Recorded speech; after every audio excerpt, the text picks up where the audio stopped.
Season 2 of the Apothecary Diaries has a slower pace than Season 1, though it is no less interesting.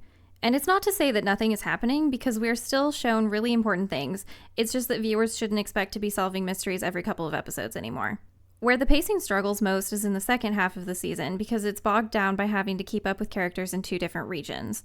Like, Yokio goes into labor in episode 17, and then no one talks about it again until episode 22. From our split protagonist perspective, I think not mentioning this very big moment might be there to show that Jinshi has more important things going on than his job and potentially showing his transition out of his current position. But this slower pace does not ruin or detract from the general high quality of the show and the characters. The major players this season are Shisui and Jinshi, who both go through major character arcs, and how everything is tied to the trauma the previous emperor left behind in the palace. There were so many deep and thought-provoking character moments that really remind you that Mao Mao's smarts aren't the only thing carrying the show. It's really nice having a show where almost all the characters are important to the direction of the show. The finale was very impactful. Not only did we see Mao Mao of all people cry, proving just how much her friends meant to her, but we were given a ton of information about the current state of affairs to adjust to.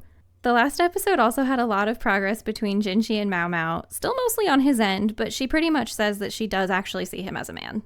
And not just a frog. She also looks at him with softer eyes nowadays, and true to her word, she doesn't treat him any differently now that she knows who he is.